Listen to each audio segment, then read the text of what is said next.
மின்னல் தாக்கி இறந்த பெண்ணின் குடும்பத்திற்கு அரசு சார்பில் நிதி உதவி வழங்கிய அமைச்சர் சி.வே. கணேசன். கடலூர் மாவட்டம் விருத்தாச்சலம் அருகே சாத்தியம் கிராமத்தை சார்ந்த திருமதி புவனேஸ்வரி அவர்கள் மின்னல் தாக்கி இறந்துள்ளார். அதை அறிந்த தொழிலாளர் நலன் மற்றும் திறன் மேம்பாட்டுத்துறை அமைச்சர் சி.வே. கணேசன் அவர்கள் அரசு சார்பில் 5 லட்சத்திற்கான காசோலையை குடும்பத்தாரிடம் வழங்கி ஆறுதல் கூறினார்.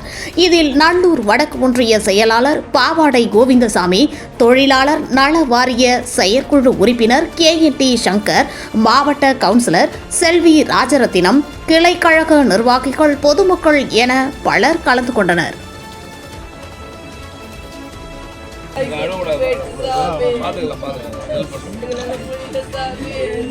என் புள்ளி என்னால மறக்க முடியல சாமி.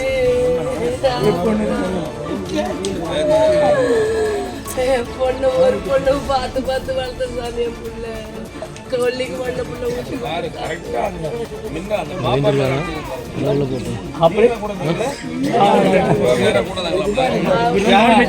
நான் வடக்கு மாடு மேய்க்கிறேங்க. பாவனே என் பாவனை ஓடி மறைச்சு ஒரு நாய் கொல்லியில, என் பாவனை ஒரு நாய் கொல்லியில ஓடி மறைஞ்சிட்டு சாமி. சாமி வரமே 22 சாமி. 2000 வருஷம் மே மாதம் 22ஆம் தேதி பொறுத்ததுங்க. 24 மே முடிஞ்சு 24 வயசாங்க.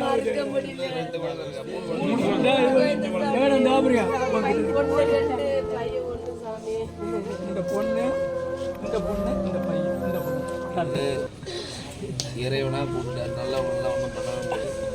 யார் கையிலையும் யாராலையும் ஒன்றும் செய்ய முடியாது. எங்க 2 பேர்த்துல மட்டும் யாராவது சேர்த்துருந்தாரு. நான் கிட்ட தான் தீடுறேன், என் மேல தீடுவீங்க கூடாதா?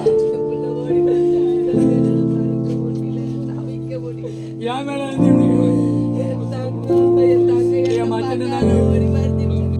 எங்க அப்பா செத்து என் பொண்ணு மட்டும் இருந்தா உலகமே இருக்கிற மாரி சாமி. என் பொண்ணு எப்போ வருவாருன்னு பார்த்துட்டே இருப்பேன். இந்த முதல்ல காடு நீங்களா ஓட்டிக்கணும். வேணாம்மா.